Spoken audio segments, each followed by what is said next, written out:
El factor principal per la molèstia de la llum és la melanina. És un pigment, igual que tenim melanina a la pell o als cabells, fa que els ulls siguin més clars o més foscos. La gent amb menys melanina entra més llum i té més molèstia. La gent que té els ulls foscos té menys molèstia de la llum.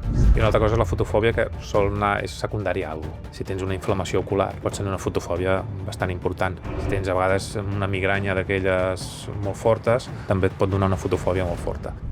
Els ulls clars són més sensibles a la llum? És un mite o és veritat, David? És veritat, però fins a cert punt. Hi ha altres factors que poden influir amb la molèstia de la llum.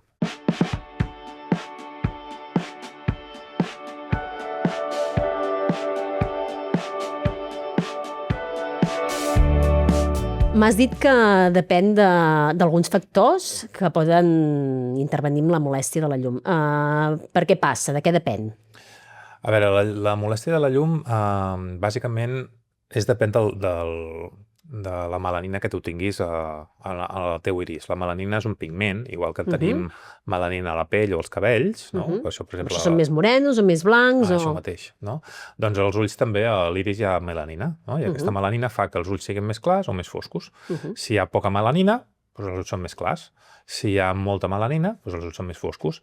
La melanina és com un filtre natural que té a l'ull, en l'iris, que el que fa és filtrar la llum, fa que no entri tanta quantitat de llum i per això ens molesta, en teoria, o ja està més associat que la gent que té els ulls foscos té menys molèstia de la llum. I la gent que té els ulls clars, com que hi ha menys melanina, no es filtra tant la llum i entra més quantitat de llum a l'ull i això dona com més molèstia. Sí, seria com una cortina, no? Veig una cortina més opaca o una cortina més translúcida. Això mateix. Si la cortina és més opaca és un ull més fosc i hi ha menys molèstia. Si la cortina és molt translúcida són ulls molt clars i això fa que pugui haver-hi més molèstia. Es va associat. No té per què, però va associat. Llavors els ulls clars, normalment, és per aquesta manca de melanina. El color dels ulls...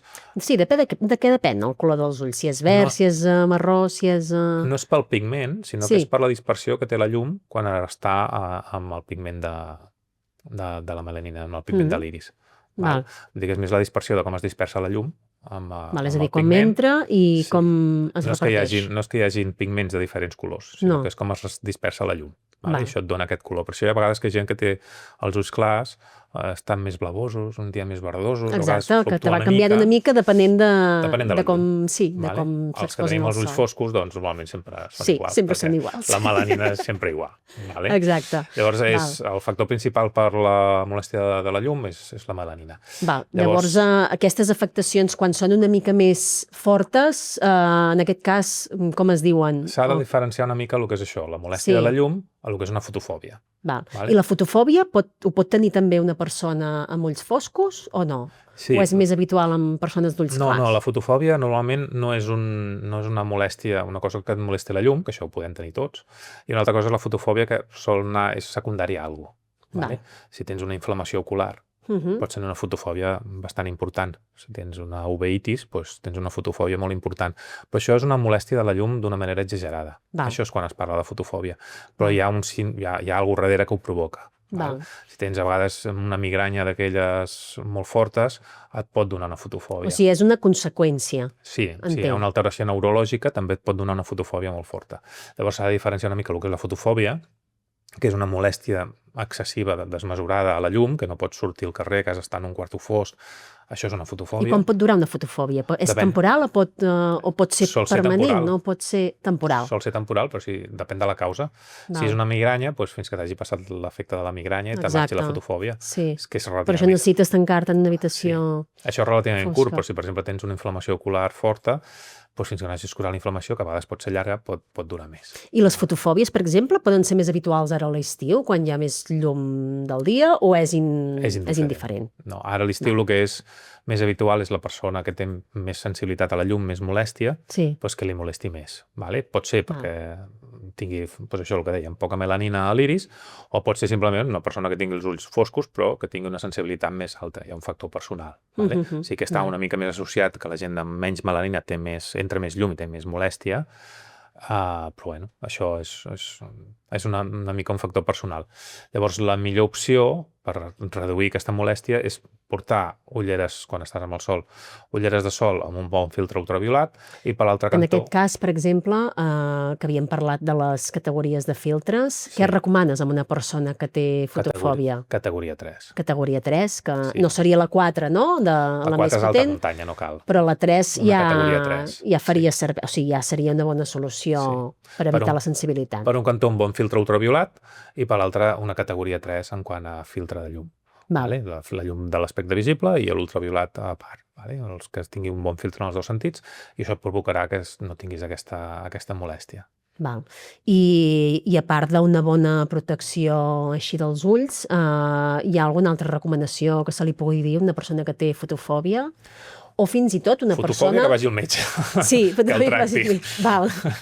Però, doncs, una persona que té sensibilitat a la llum. Sí, quan hi ha molta sensibilitat a la llum, una altra, a part de les ulleres de sol, naturalment, sí, evidentment, i evitar el sol en les hores més fortes i tal, l'altra cosa que va molt bé, que sembla molt tonto, però va molt bé, són els barrets.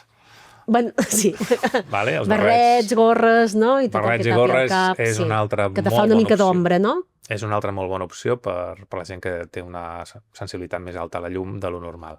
Val? I sobretot ullera de sol.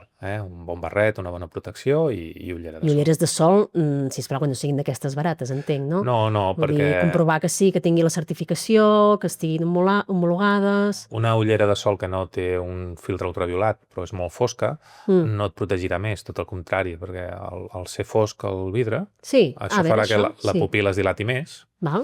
I al dilatar-se més la pupil·la entrarà més llum, però si no filtra l'ultraviolat entrarà més ultraviolat, amb la qual no serveix de res. No serveix, és contraproduent.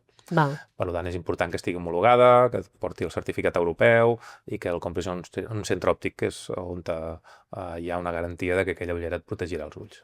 I la gent que té més sensibilitat, diguéssim, a la llum, tenir en compte, diguéssim, tots aquests aspectes d'una bona protecció, unes ulleres homologades i... I un barret. I un barret, exacte. Algo tan senzill com un barret o una gorra o el que agradi més, no? Així a nivell estètic. Molt bé, doncs ja sabrem com moure'ns aquest estiu per la platja si tenim una mica de sensibilitat. Jo ho recomanaré a amigues que tinc amb els ulls clars, que sempre m'han dit que és veritat que noten una mica més de molèstia. Molt bé, David. Doncs... Ens veiem a la propera. Ens veiem a la propera.